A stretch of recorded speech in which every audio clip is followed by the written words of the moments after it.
Hello everyone, my name is LJ and I'm recording this the day after Christmas, and whenever this roughly comes out, Merry Crimbo!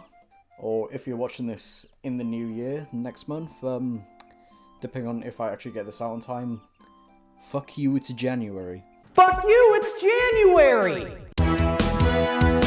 Now, in the span of 3 videos I've talked about the All Engines Go diecasts, and in the very last one I went over the 80th diecasts. And like I said in that video, they're good, they have their flaws, but could be better, but they're very good for what they're worth. But the Trackmaster side, on the other hand, I think in my opinion they've honestly stepped up their game. From actually making them shaped like the characters and not looking like their boilers are literally a fucking sausage roll. Oh my god, like, they actually broke new ground. They figured out how to make merch again, so the new range being a bit more larger than their previous counterparts, all thanks to the All Engines Go Trackmaster range, so yeah, in all fairness, they kind of did us a favour. Now, of the characters they've made, they made Thomas, Percy, James, Gordon, Nia, Duck, and the Flying Scotsman, of all characters. And all of them are very good, but they have their flaws. Thomas is one-to-one with his shape, Percy's a bit stretched, but passable. Duck is very squat, but I'm not complaining much, but thank God we actually have another CGI Duck merch in God knows how fucking long. Nia's very squashed. Now, the Tender Engines, on the other hand, is a different story. Gordon and Scotsman's running boards are weirdly squished and have very dinky tenders. And then there's James. He's fat. He's fat! And so I thought, for the fun of it, what if I modify them? So throughout this video, we'll be looking at how I've modified both Gordon and James, because why the hell not? I barely show off any of the stuff I do in this channel other than remake Once a Full Moon. I just show my other stuff in different places. So to start off, we'll be looking at how I did Gordon. I purchased Gordon on the same day as when I got Percy, and the one plus I will give the Trackmaster Gordon for is he's a bit more taller than Thomas and Percy, which I would argue kind of works well in its favour. Even though the massive flaw of the Trackmaster Gordon in general is obviously his firebox is a bit squished and his running board is awkwardly squashed up. But in all fairness, the Tender is also just a reuse of a previous one that I forgot where it came from, but it'll come up on the screen where it's from. But so far my main goal was to fix one thing, the running board. And as I was trying to brainstorm how I would make the running board, I thought of giving Gordon a front bogey. Why? Because the little fake plastic one on there is not good enough. I'm sorry. Gordon's bogey was made from a chassis of a Minis with the wheels of the diecast push-along. And my first attempt of how I would do the running board was using the plastic lawn edging, because it had a very swivel and I can use it to my advantage as a sort of running board. Took a slice and it looked fine, and then I realised it was not good enough, so I went to the next best option. Cardboard. Good old cardboard. And remember folks, cardboard is your best friend. And to hold the running board in place with the cardboard, a few stirring sticks were used to help support it for the top and bottom. And when I was putting it together, I realised I made Gordon's pilot model, where both my custom and the pilot model had a dipped running board, so kind of worked well in my favour and a bit poetic.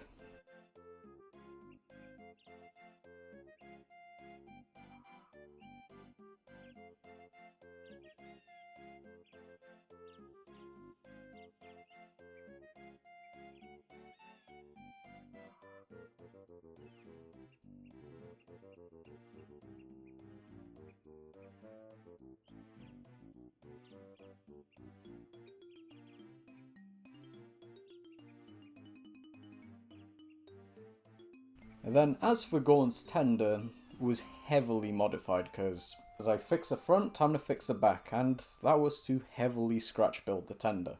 Gordon Tender was made from a chassis of a push-along James, with the wheels taken from a push-along Edward. And then as for Gordon's already existing Tender, I sliced in half and put it on both ends with stirring sticks and wooden cutlery to fill in all the spaces, along with giving it a bit more stronger support, and in additional to make it taller. Then it was all covered up with cardboard, and then I went to town with paint, with debating on what shades of blue to match the already existing Gordon. I blended a mix of the colours you see here with a bit of white.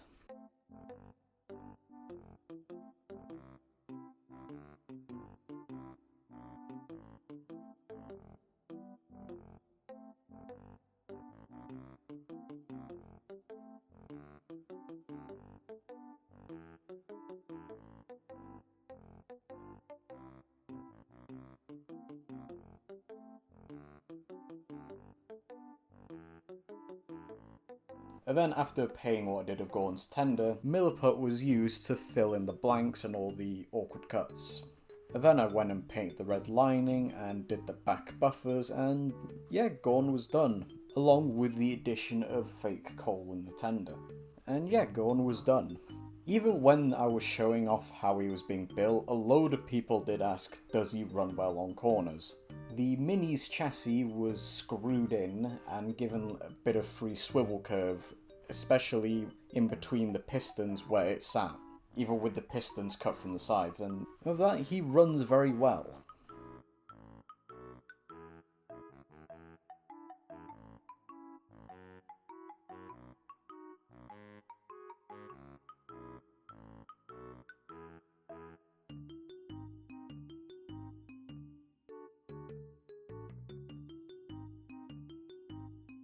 And since we've now finished talking about the funny blue guy, let's talk about the funny red guy.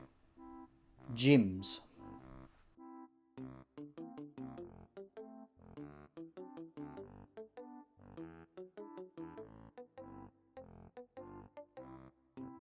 Hey, it's editing Ulch here, and this is a new recording segment, because the other recording segment where it's just me doing the intro and building Gorn, and if I added the James bit, I would have been very upset and very angry, but yeah, this bit here is actually recorded in the new year, so now it truly is a fuck you, it's January.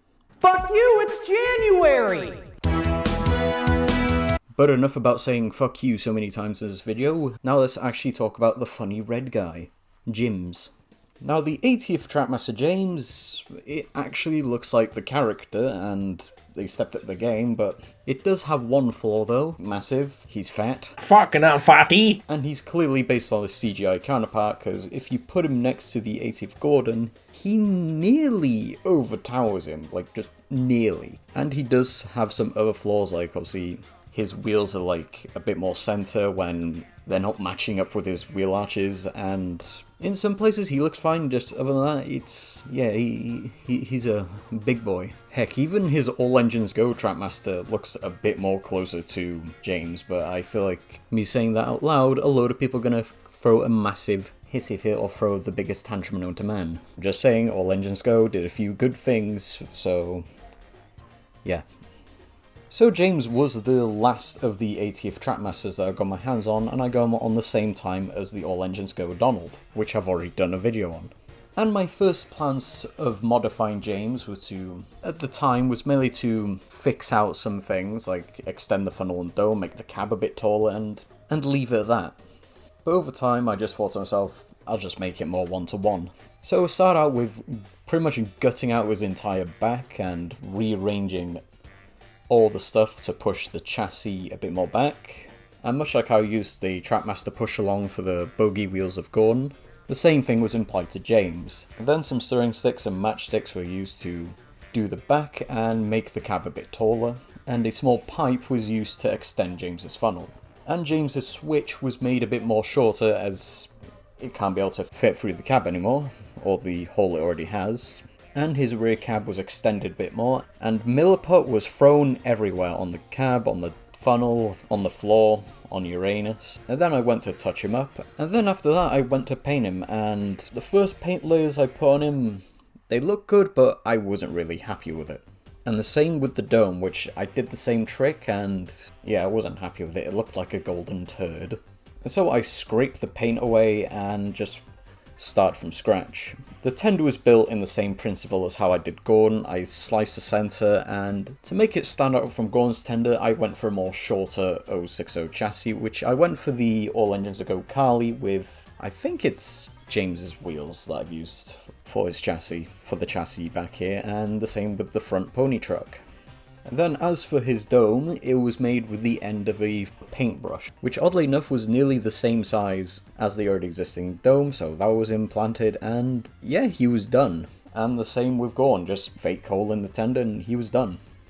Now, out of the two of them, I would say I think my favourite one to do was Gorn, because I had an idea. As for James, it's good, but I feel like I could have done a bit better, maybe shrunk the boiler or stick with the original idea I did have with this edit I've done here on screen, which, I'm gonna be honest, I kind of wish I stuck with that and probably leave it at that. I don't know. But other than that, if this video does well, I'll probably do the same thing to Scotsman, because I've not seen a lot of people mod Scotsman, to be honest with you. So who knows, I'll probably be the first, but of that, I think the merch for the 80th has been very passable. Granted, it has a few flaws here and there, and a bit of evidence of cutting corners in some places, and allegedly using designs from other Thomas fans after being shot down. What are you doing, Mattel?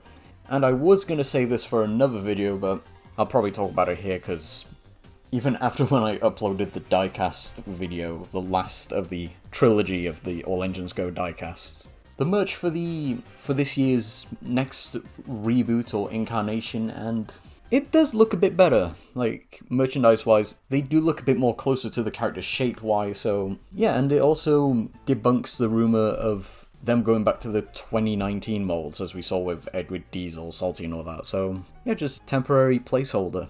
And that's all I can really say with the new incarnation is upon us, and I think we're all in just universal agreement. Like, the merchandise looks good so far, but the faces are a bit off, so not really much to change other than some bits and pieces, but yeah.